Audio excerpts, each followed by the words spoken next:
Sports Matters TV. Okay, guys, welcome to a brand new episode of WrestleSlam. I'm joined by Phil, Mick, and Matt Murphy for another episode. Joe and Elizabeth are currently in the process of moving. It's a very stressful process when you have to move houses. But they do have their forever home, which is great, and they will be back shortly. I know a lot of people are missing them. Speaking of Liz, the quiz with Liz last night at Phoenix Wrestling Cork with the one and only Billy Bedlam was incredible. The WrestleSlam podcast were in attendance, and as always, Phoenix Wrestling look after us. We were front row. Matt Murphy almost came close to being clobbered 3 or 4 times with moonsaults out of the ring and all that kind of stuff. Well, what can I say? Phil, you were at Phoenix Wrestling last night. It was incredible, wasn't it? It was really a superior show. Yeah, it was actually one of their best shows they've ever put on. Yeah. Like every match just kept topping each one. And the venue's incredible. The circus factory. It reminds me of an enclosed like ECW arena. It's pure hardcore. It's got great vibes. You know what I mean? There was absolute warriors in attendance last night. Like they went there for the show. Like, you could even hear the banter with the fans when there was wrestlers in the ring. The engagement was incredible. It was great to see it full. Yeah. Like we were told to move out of the way like 10 times at least. Yeah, and it was actually guys put through chairs, like legit. Yeah. Chairs. Yeah. Matt, you came close to being hit 3 or 4 times with moonsaults and people jumping out of the ring and stuff. I mean, it was incredible. We were more watching your face and the reaction while you were on your camera. Well, it was something, Matt, wasn't it? I think the guy behind me comforted me like so many times because the opening match was like I think one of the members of the Saviors did suicide dive in the outside. Literally 2 inches away from me, and the guy behind me, I think Phil, tapped me on the shoulder like, "You're right, man. You're right, man." So thanks, lads, for looking out for me by giving me pure entertainment, probably more than the event. But besides that, to be honest, at this point I kind of prefer going to independent, like local shows than actually big wrestling companies like WWE and AEW because it's like what Jerry said. There's just something about that enclosed space and something being close to the ring, hearing the banter from fans is just something special. Like, and it reminds you, this is why you're a wrestling fan. There's other wrestling fans out there that wants to have a good time. They don't care about, what's going on behind the scenes, what beef the wrestlers have. We were following the whole entire match, and we were just like watching it as wrestling fans instead of critiquing it. And like you said, Jerry, that enclosed space, ECW vibes. And I'm not just saying that because, it's Phoenix, it's Cork.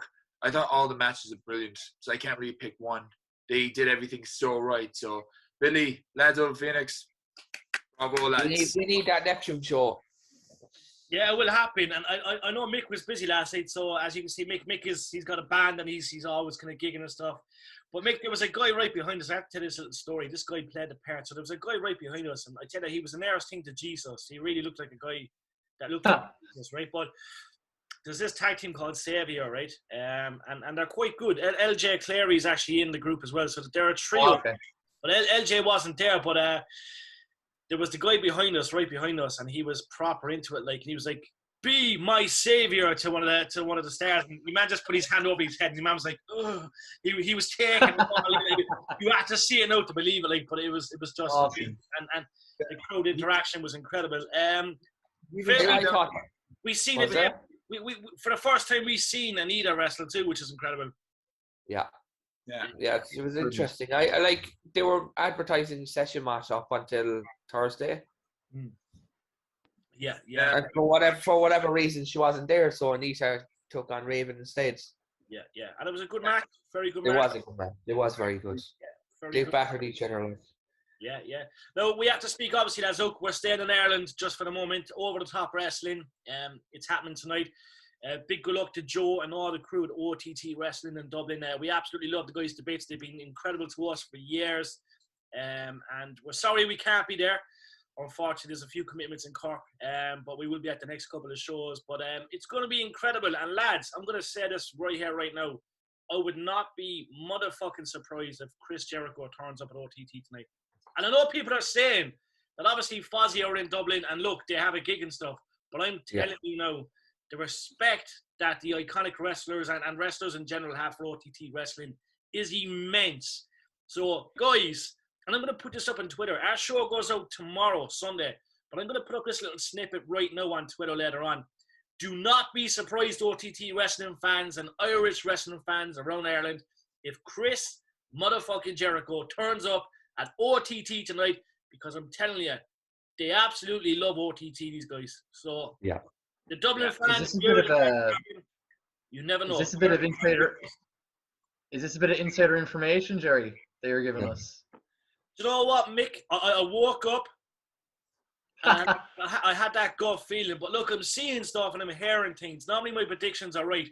There's a tight schedule between Fozzy and OTT, but I'm telling you right here, right now, Balor turned up. We know Drew McIntyre's been there. We know they have big news. We know John Moxley was due to come over and the pandemic kicked in. But I'm telling you right here, right now, do not be surprised if Chris Jericho turns up to OTT tonight. And if it does happen, then holy fuck. Unbelievable. And I think it's going to happen.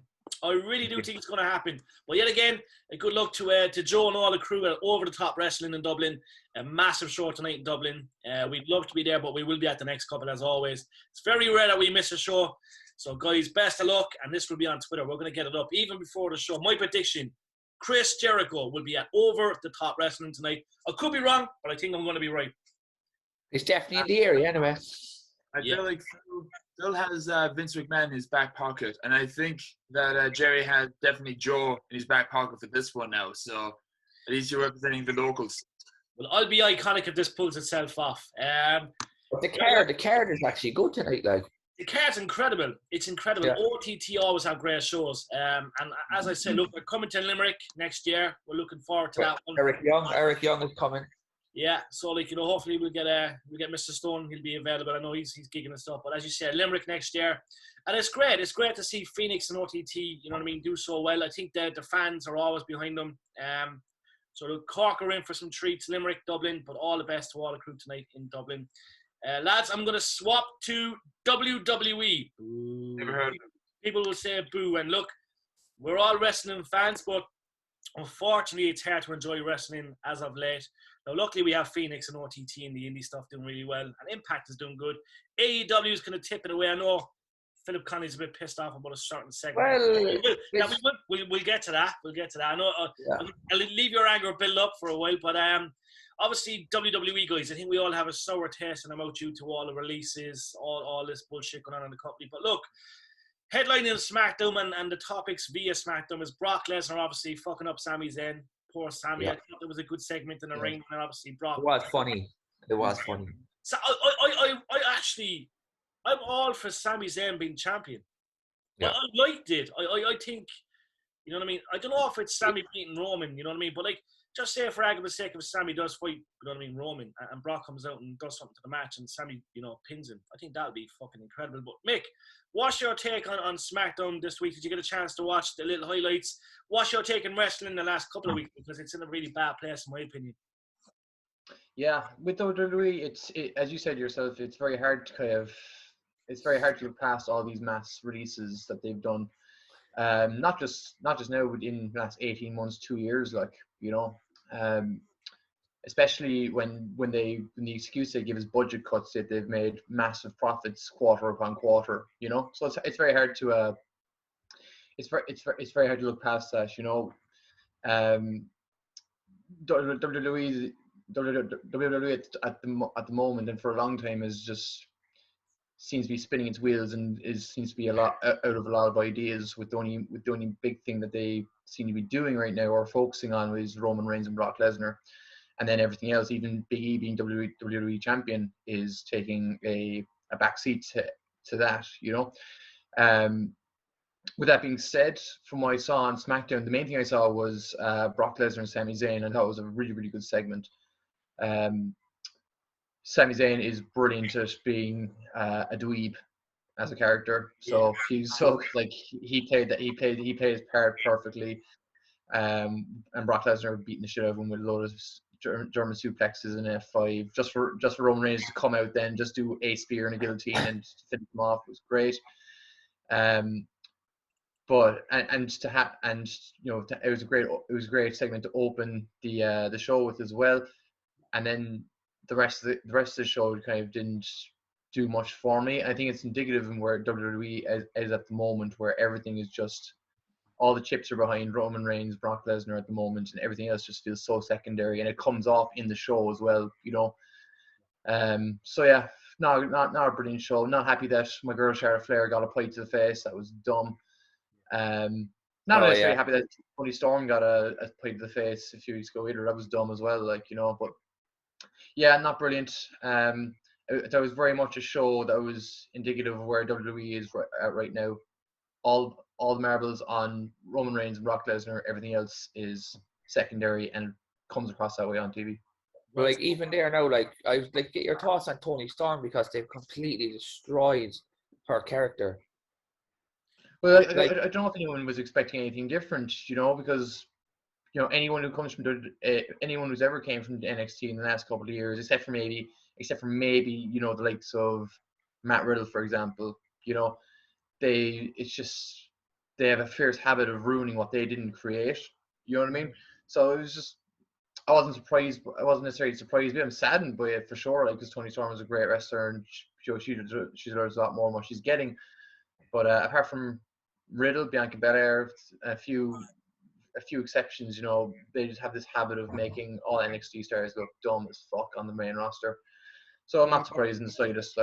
Toni Storm is a kind of a tomboy, not a kind of a princessy. It just feels weird to me. I think it's tomboy is the age of today. Obviously you have Charlotte Flair, you know what I mean, and she's wearing the high heels and she's fucking iconic. She's the greatest female wrestler of all time, in my opinion.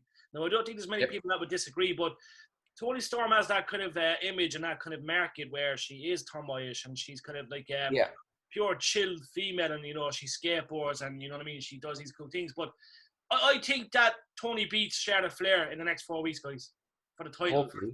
I think something's going to happen. I think we're going to see Liv Morgan beat Becky, which will be kind of mad because we're on about Seth Rollins this and Seth Rollins that. But I think personally, Liv Morgan, we're going to have the two blondes as the champion. Liv Morgan, Toni Storm. Now, when I say two blondes, that came across wrong in the sense, you know what I mean? They're two blonde ladies.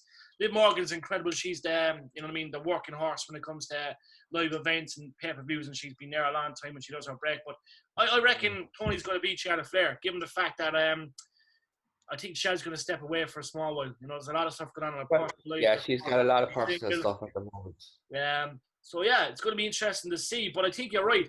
The whole pie thing is a bit corny and cheesy. Obviously, it happened to Charlotte Flair last night on SmackDown. Last week, it was Toni Storm. A lot of memes going around. You know what I mean? It's strange, you know what I mean? But I can kind of see why maybe they've done it. Yeah, but it's a kind of a trend running with the show because the War Raiders should not be dancing like the way they were dancing was horrible. Yeah. It was horrible. These guys are killers, Yeah. Look, the only person I've ever seen get away with dancing as a big man is Brock Lesnar. Remember when he came out with the boombox? That was incredible. That was fucking incredible. Yeah. I think Renee Young said it perfectly at that point. It was like, a happy Lesnar is a scary Lesnar. I agree. Yeah. Scary looking. Yeah. Now, before we go back into the rest of the SmackDown stuff, lads, I have to bring this up. There's a lot of trending on Twitter last night. I was kind of looking, and it was like, where is Elias? Yeah. Elias, we know he had a little promo back in the summer, guys. And it looked good. It looked like he was going to be repackaged or he was coming back with a vengeance. But it's fair to say that they've really and utterly dropped the motherfucking ball with Elias because, he had some great parts within the company over the years. The Undertaker, you know what I mean? Mania. He really was iconic. And he's actually a pretty good wrestler, I will say that. What's happened, Phil? What's your take on Elias? Is it just game over or is it just we don't know what Do you know what? I was surprised he wasn't let go. Because he doesn't fit he just doesn't fit what they want. But the rumor is, and I don't know how true it is, that he's the Shaman character in NXT. Yeah. Would you welcome him back to NXT? It would be interesting to see him, if he's a completely different character, yeah. Yeah. But we won't go into NXT because that's the whole thing with characters. Matt, what's your take on Elias? because like we all know he had a really good push, you know what I mean, in the sense of like, you know, in-ring performances, and you know, Phil, we were over in Mania and we were chatting to him, and he's a really good guy. But like, what's your take on it? What's your take on Elias? Yeah, Elias. I mean, I've always seen him as this character that always like comes at the worst moments. You know yourself, similar to like Sami Zayn interrupting Brock Lesnar at the very worst moment. But you can tell WWE has something in mind with him, and we actually thought not going for the world title or like universal title, but even as like a mid-carder title, like U.S. champion and Continental Championship, at least give him that run, because that even to hold on to the title, like that's what I think we all believe with Elias, is like they're looking to do something well with him. At the moment, like you said about Twitter, we don't know what the story with him. If he's going on NXT, I'm not gonna lie, I'm not gonna like it. Yeah. Because that's gonna be just like WWE giving hopes for Elias, as in with how they were pushing him, and all of a sudden he's back on NXT. Granted, if it was NXT before 2.0, again, like Phil said, we'll get into it. I'll be all for it, because NXT is still a place that, even if you're the most experienced wrestler in the history, NXT is the perfect place to go to with other well-experienced wrestlers. But if that happens, I'll probably be not disgusted, but I'll be disappointed that WWE dropped Elias. So that's my thoughts about it. Yeah. Stone, obviously being a musician and stuff, you can relate to Elias. He had some world-class performances, you know, in and out of the ring. Look, are you a fan of Elias? Do you think, you know, they need to do something with him and bring him back? One thing I will say is that EP he dropped was awesome. Yeah. So let's just get that out of the way first. With Elias, he's been saddled with this gimmick that you can only do so much with. You know, like WWE are never gonna make a fucking drifter acoustic guitar player WWE champion. You know, I'm also surprised they kind of wanted to change around his gimmick, like, because I thought his gimmick worked really well for him. You know, it gave us some really, really good moments. You know, remember his feud with Braun Strowman, when Braun Strowman was like playing that big bass, you know, or the thing with the Undertaker. You know, he's given us some really good moments over the years as that character. So I was very mystified as to why they wanted to change that. You know, and he got a great reception as well from fans live as well, always. You know, it's a very, very weird decision. I was never a massive fan of his in-ring work, but I loved the character itself. I just think, you know, I like the idea of the character itself is kind of lame, but he pulled it off perfectly. You know, so it was just surprising that they wanted to change that. You know, it's hard. It'd be hard for me to view him as anyone else as other than the character he was, because he played it so well. So I'm not really convinced that this character change, if it even does happen in the end, will go well for him. You know, because I just think a lot of people will still see him as that guy that he was previously. Yeah, no, agree 100%. Well said. Yet again, lads, look, we have War Games. It's happening. It's this weekend. Yeah, it's going to be good. Now, don't think it's NXT War Games. It's NXT War Games. That's my one-off William Regal impersonation done. All right, I'm gone. Yep. This is the most disgusted I've ever been with NXT. It's so bad. Glad you. That's why I brought it up to, because I knew you had a few things. Yeah. Like, what's your take at the moment? Like, I'm not gonna lie. Obviously, I kind of know what's going on in NXT at the moment, but I've kind of boycotted NXT given the whole Triple H thing. I'm a massive Triple H fan. It's his baby, and I know it's all changed. There was people let go. They've repackaged people. Now, I am impressed. I will say this again. I am impressed by one or two things in NXT. Like Mandy Rose becoming champion. I think that was very cool. And she's doing really well. And obviously, I'm going to say Mr. Steiner. Even everyone knows what I'm on about. But, Phil, tell me why you're so pissed off about NXT right now. You know what? I was reading yesterday that the morale is so bad there right now. Yeah. But nothing is clicking. They're just throwing wrestlers at you. Every 2 weeks, there's a new guy coming. Yeah, it's the end. The end. I think next year it's going to go. I don't think it's the end, but I think it's going to struggle constantly. It's like, what's the last ratings was like 600,000 or less. Yeah. But apparently Gargano is done after the show as well. Campy is done. Gargano's. I think they're all going to go. I think. But what's happening is there's guys in the War Games match that I follow wrestling for a long time. I don't even know who 2 or 3 of these guys are in the match. Yeah. Like, Braun Baker, he's obviously going to be unreal, Braun Breaker, you know what I mean? But he'll win the match, no doubt about it. And like you have the likes of LA Knight. I think LA Knight has a big future. Like Pete Dunne has been around a while. I think Campy has gone. I think Johnny Gargano has gone. I think I'm just weird feeling that Riddick Strong's going to leave. I don't know why. That belt, just speaking of Roderick Strong, that belt is getting discontinued. The cruiserweight, yeah? Yeah, they're scrapping it. Yeah. I think, like, you know, Kyle O'Reilly's in a tag team match. I think Kyle O'Reilly, like, I generally believe Kyle O'Reilly's gone as well. I think they're going to lose 4. Yeah, I think Kyle's gone. Yeah, I think so. They're going to lose 4 or 5 big stars. Even just look at the all the Undisputed Era in AEW soon, man. That all the Undisputed Era will be in AEW soon. Yeah, but see, AEW, the beauty about AEW is they have Rampage and Dynamite. So they do have enough space there for these guys. Roderick Strong's wife debuted last night. Yeah. That's something when your significant others on the other company card was like, oh, is they going to be following them as well? So yeah. But no, did you see Did you see the undercard for War Games? It's so bad. The undercard, yeah. Yeah, it's so bad. That were Raquel Gonzalez and No, like Cameron Grimes and the guy for the hair versus hair match. Yeah. It's like apparently the rumor is Vince McMahon hates the look of Grimes and wants his hair gone. I don't know. That's mad. I won't be surprised though. I won't put it past him, you know. Well, if it makes sense because they kind of changed his look in the last 2 weeks. Yeah. I mean, with NXT, going back to what you said about NXT, I think I said it's the pre-live wrestling grub before Phoenix yesterday. I feel like every time I turn on NXT or look at the highlights, look at the show, I keep saying, did I miss something? Did I miss? Oh yeah, there's constant showing things that it's kind of mad.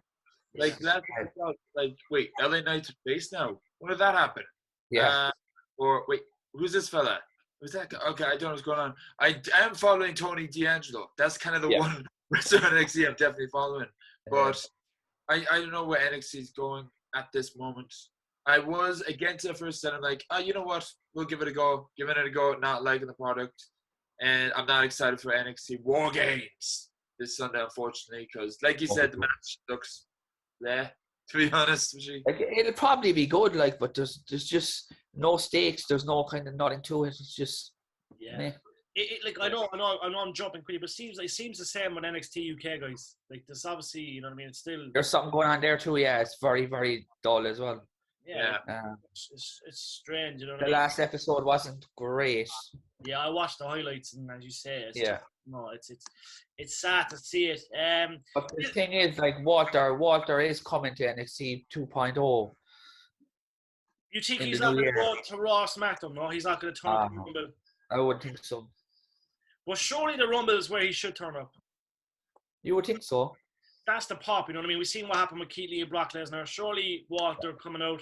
Because I think we're all in agreement that Brock Lesnar's probably going to win the Royal Rumble even before we know he's actually in it. Yeah. There's no way Lesnar's going to be in the Royal Rumble and be eliminated. And face Roman Reigns. And face Roman Reigns at WrestleMania. Yeah, because we're totally up for that, lads. Yeah. Well, look, is there any point to talking about Raw? Look, we know, like, obviously... Well, the only thing that was kind of notable was that promo by The Miz. The Edge and Miz promo, yeah. Yeah, and the thing with AJ Styles, I don't even want to talk about because that was ridiculous. Oh, well, we'll talk about that, right? So AJ Styles, like, what the fuck? Apparently he's blind over us. He's doing a Sandman on it. Yeah, it's so fucking stupid, like. Yeah. When you're talking about Raw, I mean, that promo with CM Punk and MJF, I thought was really good. Really. Oh, wait. You're talking about Miz and Edge. Right, sorry.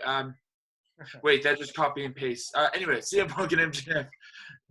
No, that promo I saw, and it was like, oh, they're trying to one-up AEW, are they? Yeah. They even mentioned them at one point.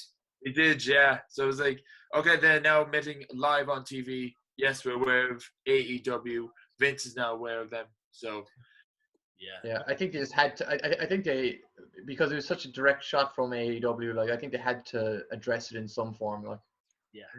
I think it was more deflating that Edge's next opponent is The Miz. Yeah, I think it's yeah, a safe match. You know, I think Miz he's well rounded. You know what I mean? I think they're playing it safe at Edge at the moment because he's obviously. Well, they can play. They're both very good in the mic, and they can play into that personal stuff. So yeah, that'll be good. Yeah. No, I agree 100%.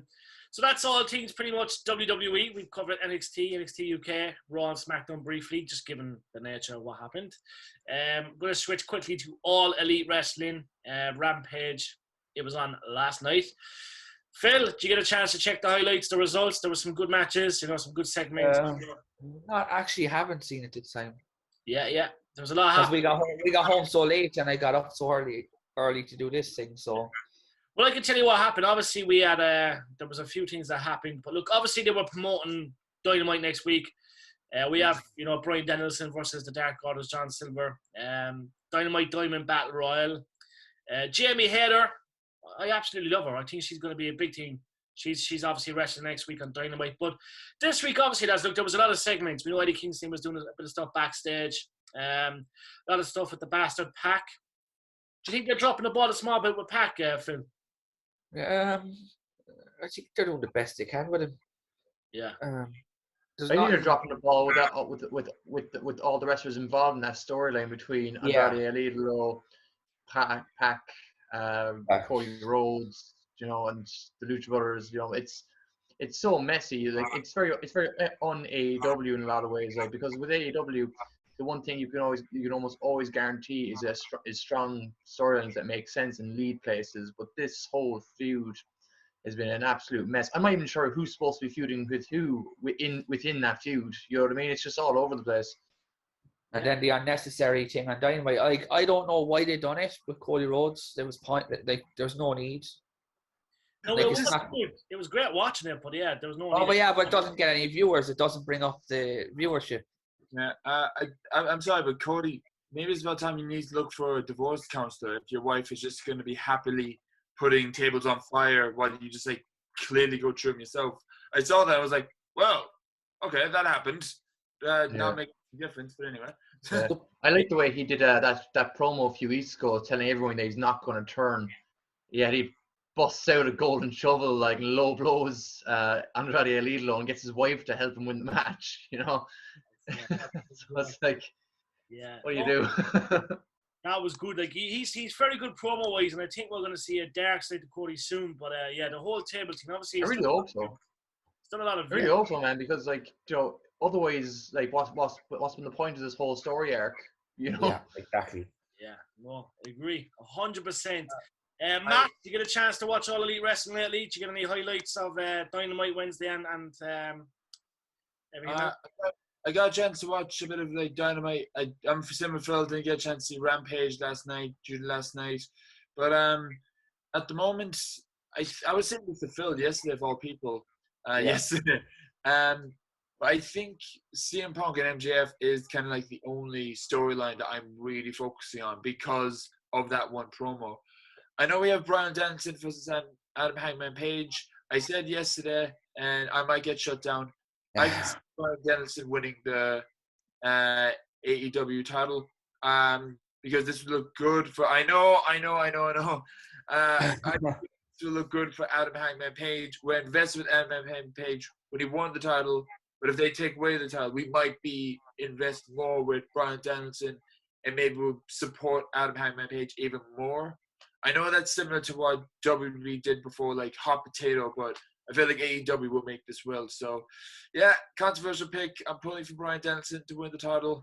That's just me at the moment. So let's hear it, lads. Let's hear it. Hangman cannot lose the title before defending it. Yeah, exactly. Yeah, it makes him look so weak.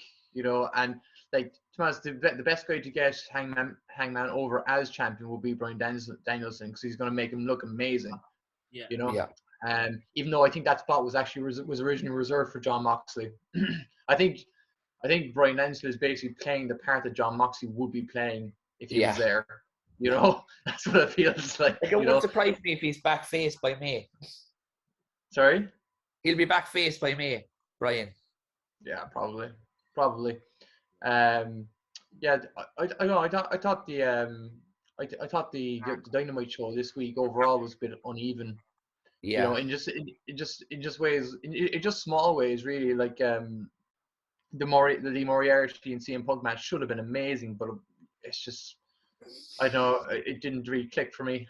And like it was just that segment with Adam Cole and Orange Cassidy was just so weird because like I didn't know why Adam Cole was going to be on commentary for what match was it going to be on? It was the Wardlow match, wasn't it? That was scheduled to be next. He was going to come and do commentary on it. It was so weird.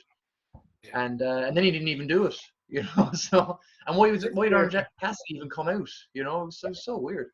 They need to move ahead as well with this Miro and God. They need to do something. I know he was in the room, but they need to move. At the same time, I can understand the position there AEW are in at the moment because right now it's probably the furthest away or like maybe 2 weeks ago it was the furthest away they could be from a pay-per-view, you know, so they're probably holding off on a lot of things until that gets a little bit closer. Plus Winter is Coming is going to be on in a couple of weeks. That's probably going to be really, really good. Yeah. But I just figure right now they're just, you know what it is, I think they're being hindered by our own massive expectations. We expect AEW and Dynamite to be brilliant every single week, you know, whereas that can't be the case all the time because you need a breather and you need weeks where storylines need to be set up, you know, where not everything is a payoff, you know. So I think they're kind of struggling with that at the moment. And then they have David Battle of the Bell special as well, early January. So yeah, that'll probably be good. Interesting times, lads. As always, it's been an absolute pleasure. We've covered everything we can in a nutshell. Obviously, look, I think it's still kind of hard to. I just want to say one more thing there just before we go, because it was kind of a sad day for myself, really. They've stopped producing DVDs. Oh, I've seen that. Sorry, that's one thing I forgot. I had to write down there. Yeah. So coming in, like, starting from, like, March, I think, here in the UK, there will no longer be any more WWE DVDs made. And they're not being made anywhere in the world or just the UK? Anywhere in the world. Like, they're stopping in January in the US and they're stopping over here in March. Well, it's all better to make sure you have the last couple so Phil, because they're the ones that will be worth a fortune, the last few produced, you know. Forget Kenny Omega. Phil's the real collector. But apparently the reason is Peacock is the reason. Yeah. Or just streaming services, to be honest. But that's just No, but Peacock is the reason because they said that. Yeah. Well, they said Peacock. Sad day. Happy days when we used to go up to Extravision and get our VHSs or Blockbuster. I know, yeah. And bait some of them with the box. It was so heavy. But guys, it's an absolute pleasure as always. Yet again, I'm going to say it. Good luck to everyone at OTT Wrestling tonight in Dublin. Joe and all the team, all the best. Guys, I'm going to say that I would not be surprised if Chris Jericho turns up. Yes, if he turns up at OTT tonight. Do not be surprised if that happens. They are really cool at pulling things off. So as I said, look, enjoy. Big congratulations to Phoenix Wrestling for a great show in the Circus Factory. Friday night we were there. All the videos and stuff will be up in due course. And do check out my interview with Trey Miguel from Impact Wrestling, the X Division champion. That is also up on the YouTube channel. Mr. Stone, Matt, Phil, thank you very much for your time. Have a great Saturday. And this will go out Sunday, as you said. We were pre-recorded before Sunday. So, lads, have a good one. Be safe, and we'll catch you all next week. Cheers, guys.